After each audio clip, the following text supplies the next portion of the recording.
अस्सलाम वालेकुम दोस्तों।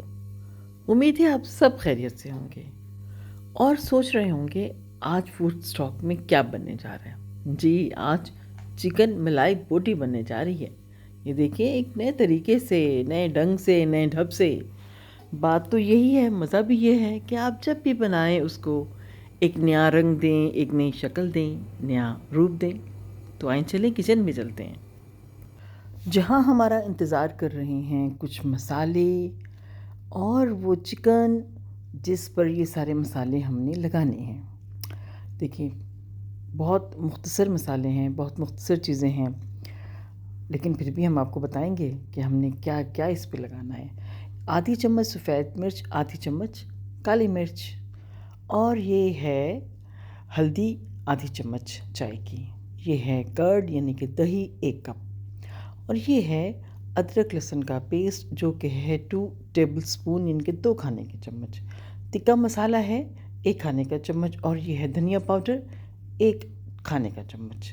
और 1.5 किलो है हमारे पास बोनलेस चिकन, क्योंकि हम बना रहे हैं मलाई बोटी, तो उसमें हम ज़ाहिर है कि बोनलेस चिकन ही होगी। अब हम सारे मसाले जितने भी मैंने आपको बताए हैं, हम इनको मिक्स कर देंगे आपस में। आप सोच रहे होंगे दही ऐसा क्यों है, तो मैं आपको बताऊं कि मेरे पास सादा दही नहीं था, ये बना हुआ था रायता, तो मैंने यही डाल दिया।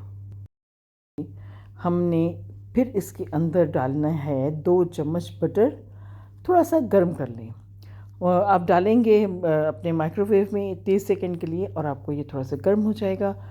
और ये है क्रीम, पूरा पैकेट आपको ये बाज़ार से मिल जाती है। आप वही क्रीम लीजिएगा जो पैकेट की सूरत में आती है ना, वो सब। अब हमने इन सब को मिक्स करके थोड़ी देर के लिए स्टे देना है, क्योंकि मैरिनेट करने के लिए लाजमी होता है कि हम मीट को मसाला मसूला लगा के थोड़ी देर के लिए अलहदा से उसको रख दें। आप चाहे तो फ्रिज में रख दें, चाहे तो आप इसको वैसे रहने दें, लेकिन 1 घंटे का स्टे देना ही देना है। अगर गर्मियाँ हों तो बेहतर है कि फ्रिज में ही रख दें।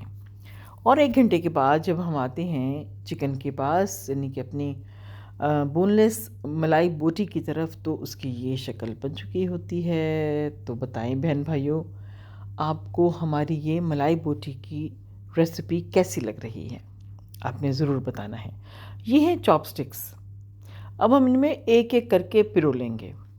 देखेंगे कि एक हमारी चॉपस्टिक पे कितनी बोटियां चढ़ती हैं, आराम से, आसानी से, क्योंकि हमने तो बनानी भी है ना, पकानी भी है, गलानी भी है, तो हम ओवरलोडेड नहीं करेंगे। अब तक हमने 4 बोटियां डाली हैं, तो हम 4 ही इस पे रखेंगे। देखिए, मुनासिब हो गई हैं इसके अंदर जो पिरोई गई बोटियां हैं, 4 बिल्कुल ठीक लग रही हैं। अपने क्यूब्स की शक्ल में बोटियां करेंगे, बहुत बारीक ना कीजिएगा, वो तो बेचारी फिर कचरा ही हो जाएंगी। तो दूसरी स्टिक पे भी हमने बोटियां लगानी शुरू की हैं। आप चाहें तो इसको सीखों पे भी बना सकते हैं, जिस तरह भट्टी के ऊपर कोयलों पे बनाते हैं ना, वो भी बना सकते हैं। आमतौर पे वो ज़रा मुश्किल हो जाता है, घरों पे नहीं होता, इसलिए एक आसानी है तो हम क्यों ना फिर करें। बाज़ात बहुत सारी चीज़ों की अदम दस्तयाबी की वजह से हम बहुत सारे काम करने से रह जाते हैं। ऑल्टरनेट्स देखने चाहिए, समझने चाहिए। जब हमने सारी सीखें भर लेंगे, पिरो लेंगे बोटियाँ सारी, तो फिर हम इसको पकाने के लिए रखेंगे। और पकाने के लिए हमने ग्रिल करना है इसको। ग्रिल पैन लेंगे, पहले इसको गर्म करेंगे ग्रिल पैन को, फिर हम इसको ऑयल से ग्रीस करेंगे। इसमें बहुत ज़्यादा ऑयल नहीं डालते, क्योंकि हमने पहले इसमें बटर भी डाला हुआ है। इस पर हल्की हल्की ब्रशिंग करेंगे। अगर हम ब्रश ना कर सके तो हम थोड़ा थोड़ा सा इस पर ऑयल डालेंगे, बहुत भर के इसको, यानी कि हमने फ्राई नहीं करना होता, बस ग्रिल करना होता है। ग्रिल का मतलब क्या होता है? डाइट जो कर रहे हैं ना लोग, वो भी इसको आराम से खा सकें। और जो बहन भाई कर रहे हैं डाइट, आप उसे बना के ना इसको या तो मैरिनेट करके रख लें, या आप सीखें इस तरह से बना के आप अच्छी तरह से किसी भी एयर टाइट जार में रख सकते हैं, और इसको अपने इस्तेमाल में 2-3 दिन आराम से ला सकते हैं, इससे कुछ भी नहीं होगा। हमारी ये सीखें बन गई हैं सारी, हमने इसको एक जगह रख लिया। अब हमने इसको स्मोक देनी है। और दूसरी बात मैं आपको ये बताऊं कि ग्रिल का एक ये फ़ायदा होता है कि चूँकि वो इवन नहीं होती ना सतह, इसलिए आप ऑयल जितना भी लगाएं उसको मुनासिब ही आप बोटियों को जाके टच करता है। आए अब इसको स्मोक देते हैं। मेरे पास ये मिट्टी की हांडी है, बड़ी है काफ़ी ना। इसमें ये मैंने जलता हुआ कोयला डाला है, जैसे कि अब सबको पता है डालते हैं फिर हम इसका जिन बंद कर देते हैं। अब इसमें से धुआं जब तक ये ख़त्म नहीं हो जाता, मुका नहीं जाता, हम इसको नहीं खोलेंगे। लीजिए हो गया ख़त्म। और हमने इसको अब कोयले को निकाल देना है। अब इन तमाम स्टिक्स को डिश आउट करेंगे। कैसे, चलिए मैं बताती हूँ आपको।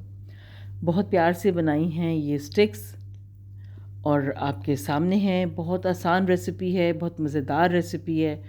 सबसे बड़ी बात ये होती है कि पकाने में, बनाने में आसानी हो और रिज़ल्ट्स अच्छे आएँ।